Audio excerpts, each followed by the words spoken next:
பீகாரில் பிரச்சாரத்தில் ஈடுபட்டிருந்த பிரதமர் மோடி அவர்கள் தமிழகத்தில் திமுக அங்கு வேலை செய்யக்கூடிய பீகார் தொழிலாளர்களை துன்புறுத்துவதாக அவர் பேசியிருந்தார். உழைக்கும் பீகார் மாநிலத்தின் தொழிலாளர்களை துன்புறுத்துவதாக பேசியிருந்தார்.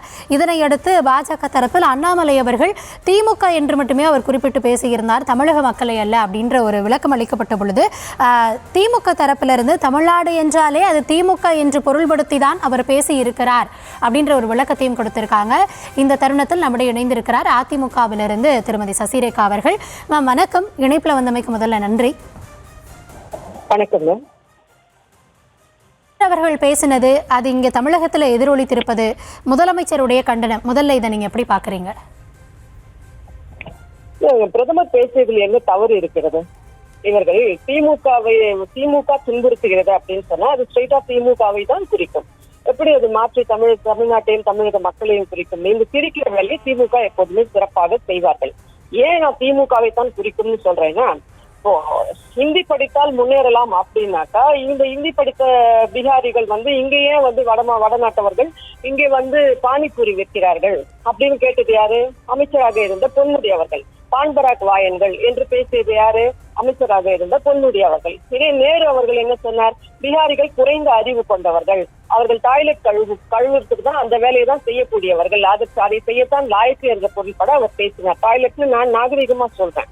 இதே டிஆர்பி ராஜா 2013 ஒரு ட்வீட் போடுறாரு. என்னன்னா, பீகாரிகள் பிஹாரி ரேபிஸ்ட் அப்படின்னு போட்டுட்டு the problem is in the entire Bihar society, not just individuals. அது தனிப்பட்ட ஒருவர் மட்டும் கிடையாது பீகாரி ரேபிஸ்ட்னா. அந்த பிரச்சனை என்டையர் பீகாரி சொசைட்டியே அப்படித்தான் அப்படின்ற பொருள்பட ஒரு ட்வீட் 2013 போட்டுட்டு இந்த புள்ளி கூட்டணி என்று சொல்லப்படுகின்ற அந்த இந்தி கூட்டணியில முதலமைச்சர் தேர்ந்த பின்னாடி நிதிஷ்குமார் அவர்கள் பீகார் முதலமைச்சராக இருந்த போது முதல் கூட்டம் பாட்னாவில் நடைபெறுகிறது 2023 ஏப்ரல் 24, 2023 பாட்னாக்கு அவர் போகும்போது அந்த ட்வீட்டை டிஆர்பி ராஜா டெலிட் செய்து விடுகிறார். இது ஒரு வலைதள செய்தியாகவே அந்த லிங்கே கூட என்னிடம் இருக்கிறது, ஆதாரங்கள் இருக்கிறது, நான் உங்களுக்கு கொடுக்குறேன். அதுக்கப்புறம் 2 வருஷத்துக்கு முன்னாடி பீகாரிகள் இங்கே தாக்கப்பட்டார்கள் அப்படின்னு சொல்லும் போது தேஜஸ்வி யாதவ் துணை முதல்வராக இருந்தபோது அவர் என்ன சொல்கிறார்? இல்ல அது ஃபேக் வீடியோ அப்படின்னு சொல்றாரு. நீங்கள் ஆட்சிக்கு வருவதற்கு 2021 முன்பாக பிரசாந்த் கிஷோர் பீகாரியை வைத்துக் கொண்டு ஆட்சி வருவதற்கு நீங்கள் ஸ்ட்ராட்டஜி டீமா பிக்ஸ் பண்ணீங்க பார்த்தீங்களா? அந்த பிரசாந்த் கிஷோர் தேஜஸ்வி யாதவிற்கு பதில் கொடுக்கிறார். என்ன கொடுக்கிறார்? இது உண்மையான வீடியோவை நான் வெளியிடுவேன். அவர்கள் பீகாரிகள் அங்கே தாக்கப்பட்டார்கள் தமிழ்நாட்டில் அப்படின்றது உண்மை அப்படின்னு சொல்றாரு. அவர் திமுக கவர்மெண்ட்ல தாக்கப்பட்டது உண்மை அப்படின்னு சொல்றாரு. அதுக்கப்புறம் அமைதியாகி விட்டார்கள். இதுக்கெல்லாம் முதலமைச்சர் பிரசாந்த் கிஷோரை இங்கே வைத்து தேர்தல் வேலைகளை செய்த முதலமைச்சர் இதற்கு ஏன் பதிலே சொல்லவில்லை, இதற்கு ஏன் வாயை திறக்கவில்லை? இப்போ லேட்டஸ்டா ரீசெண்டா பாத்தீங்கன்னா இந்த சிறப்பு வாக்காளர் தீவிர திருத்த முகாம் SIRல நாங்க விவாதங்களில் கலந்து கொள்ளும் போது அந்த திமுகவா இருந்தாலும் காங்கிரஸ் கூட்டணியை சேர்ந்தவர்கள் யாராக இருந்தாலும் பீகாரை பாருங்க ஏதோ பீகார் மக்கள் ஏமாந்து விட்ட மாதிரி அங்க 65 லட்சம் வாக்காளர்களை நீக்கிவிட்டார்கள் பதிவு பண்றீங்க. மீத 25 லட்சம் வாக்காளர்கள் சேர்க்கப்பட்டிருக்கிறார்கள் அப்படின்றத நீங்க பெருசா பதிவு பண்றது கிடையாது. அவங்க பீகாரிகள் புலம்பெயர் தொழிலாளர்கள், மைக்ரன்ட் லேபர்ஸ்ல தமிழ்நாட்டில் வேலை செய்யக்கூடியவர்கள், ஓவரால் இந்தியா முழுவதும் பரவி இருக்கக்கூடிய பீகாரிகள் முதலிடத்தில் இருக்கிறார்கள். ஒடிசா, ஊபி இங்க இருந்தெல்லாம் மற்ற மாநிலங்கள்ல மைக்ரன்ட் லேபர்ஸ் அவங்க ஒர்க் பண்ணிட்டு இருக்காங்க. அப்படி இருக்கும்போது அவங்க தங்கள் வாக்கை மாற்றிக்கொண்டு கூட இருக்கலாம். இல்ல அங்கே பீகார்லயே தொடர வேண்டும் என்று நினைப்பவர்கள் அங்கேயே கூட அவங்க வாக்கு தொடர்றதுக்காக மீண்டும் அவர்கள் எடுக்கப்பட்ட வாக்குகள்லாம் மீண்டும் இணைந்திருக்கலாம் ஆதாரங்களை கொடுத்து. அவர்கள் இங்கே அதை தொடர நினைக்கலாம். வடமாநில வாக்காளர்கள் இங்கே வந்து விடுவார்கள். பாஜக அதற்குத்தான் முயற்சிக்கிறது. இந்த கூட்டணி அதற்காகத்தான் அதிமுக இதை பற்றி இந்த SIR ஆதரிக்கிறது தவறான தகவல்களை பரப்பிட்டு இருக்கீங்க. அப்ப பீகாரிகள் ஏதோ அவர்கள் இழித்த வாயர்கள் போலவும் அவர்கள் ஏதோ அவங்க ஓட்ட கண்மூடித்தனமா அங்க தேர்தல் கமிஷன் எடுத்துட்ட மாதிரி இதே சிறப்பு வாக்காளர் திருத்த முகாம் பல்லாண்டுகளாக நடைபெற்று இருக்கிறது. நேரு காலத்திலிருந்து, இந்திரா காந்தி அம்மையார் காலத்திலிருந்து நீங்கள் கூட்டணியில் இருக்கும் போதெல்லாம் இதே தேர்தல் கமிஷன் தான். இப்ப என்ன புதுசா வந்துச்சா? வாய மூடிதான் இருந்தீங்க அப்பெல்லாம். இப்ப பாஜக கூட்டணி அப்படிங்கிற ஒரே காரணத்துக்காக தான் இதெல்லாம் சொல்லிட்டு இருக்கேன். குறிப்பாக பீகாரை பாருங்க ஏன் பயமுறுத்துகிறீர்கள்? அப்போ அந்த மக்களை துன்புறுத்துவதாகத்தானே அது அமையும். இதை பற்றி பேசுவதில் கடந்த காலங்களில் உங்கள் அமைச்சர்களே பான்பராக் வாயன்கள் எல்லாம் அவர்களே கேவலம். இப்போ பீகார்ல மட்டும் இல்ல, இன்னும் ஒரு விஷயம், ஒடிசாவிலையும் தமிழர்கள் ஒடிசாவை ஆளலாமா அப்படின்ற ஒரு நரேட்டிவை அங்க ஒடிசால செட் பண்ணாங்க. ஸோ எங்கெங்கெல்லாம் தேர்தல் நடக்கும் பொழுது அந்த தேர்தல் அரசியல்ல இது போன்ற ஒரு ஆயுதத்தை குறிப்பாக தமிழர்களை முன்வைத்து விமர்சிப்பதை பாஜக கையில் எடுக்குது அப்படின்ற ஒரு கேள்வி எழுப்புறாங்க. இல்லை, அந்த கேள்வி எழுப்பப்பட்ட போது கூட அப்ப தவறு அப்படி அந்த மக்கள் அதை தவறாக எடுத்துக்கொள்ளவில்லை. இப்ப இன்னைக்கு ஒடிசால யாருடைய ஆட்சி நடைபெற்றுக் கொண்டிருக்கிறது?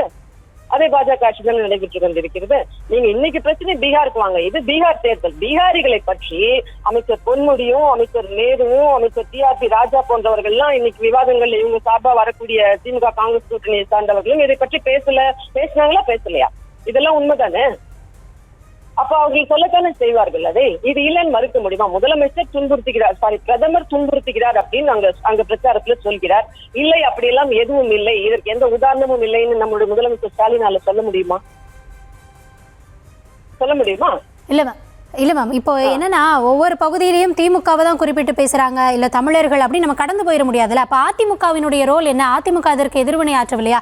இதை பாஜக சொல்றதை ஜஸ்டிஃபை பண்ற இடத்துல தான் நம்ம இருக்கோமா? இதுக்கு தமிழர்கள் பிரச்சனையே இல்லைங்க. இது சித்தரிக்கிறார்கள். திமுகவினர் இப்படிதான் பொதுவா ஒரு பூசணிக்காயே தோட்டத்துல மறைக்கிறதுன்னு சொல்லுவாங்க. பூசணிக்காய் தோட்டத்தையே மறைக்க போய்பவர்கள் தான் திமுகவினர். இப்ப யாராவது தமிழர்களை குறை சொன்னாங்களா? சொல்லுங்க. நாங்க ஜஸ்டிஃபை பண்றதுக்கு இது திமுக அமைச்சர்களே பீகாரிகள் இப்படிப்பட்டவர்கள், பான்பராக் வாயன்கள், பானிபூரி விற்பவர்கள், டாய்லெட் கழுவுபவர்கள், பீகாரிஸ் ரேபிஸ்ட் அப்படின்லாம் யாராவது மற்ற கட்சிக்காரங்க போட்டாங்களா? இல்ல யாராவது தமிழர்கள் தனியா யாராவது போட்டிருக்காங்களா? திமுகவினர் போட்டிருக்கிறார்கள். அதுவும் அமைச்சர்களாக இருக்கக்கூடியவர்கள் போட்டிருக்கிறார்கள். அதைத்தானே பிரதமர் சொல்கிறார். இது இல்லைன்னு மறுக்க முடியுமான்னு கேட்கிறேன். இது அப்ப திமுகவினர் தானே சொல்ல முடியும். எப்படி தமிழர்களை திரிக்க முடியும்? திமுகவினர் இதை செய்கிறார்கள், செய்திருக்கிறார்கள். இதைத்தான் கேட்கிறேன். முதலமைச்சர் இல்லை, எங்களுடைய அமைச்சர்கள் யாரும் அப்படி பேசவே இல்லை, அப்படி ஒரு ட்வீட் வரவே இல்லைன்னு சொல்ல முடியுமான்னு கேட்கிறேன். அதைத்தானே சொல்றாரு அவரு. நீங்க ஏன் தமிழர்களோட ரிலேட் பண்றீங்க? திமுகவினர் உங்களுடைய தவறை மறைப்பதற்கு அதை தமிழ்நாடு மீது திணிக்கிறீர்கள். அவ்வளவுதான். எப்படி ஹிந்தி திணிப்பு அப்படின்னு நம்ம சொல்லிட்டு இருப்போமோ அதே மாதிரிதான். ஹிந்தி திணிப்புன்னு சொல்லிக்கிட்டே இவங்க நடத்துற பள்ளிக்கூடங்கள்ல ஹிந்தி திணிச்சு இந்திய மட்டும்தான் லாங்குவேஜா, ஹிந்தி இங்கிலீஷ் வச்சிருப்பாங்க இல்லைங்களா? ஃபர்ஸ்ட் அண்ட் செகண்ட் லாங்குவேஜா இன்னைக்கு அமைச்சர்கள் நடத்துற ஸ்கூல்ஸ்ல இருந்து முதலமைச்சரின் மகள் நடத்துற. நன்றி. இணைப்பில் உங்கள் தரப்பு பார்வையை பகிர்ந்தமைக்கு மிக்க நன்றி.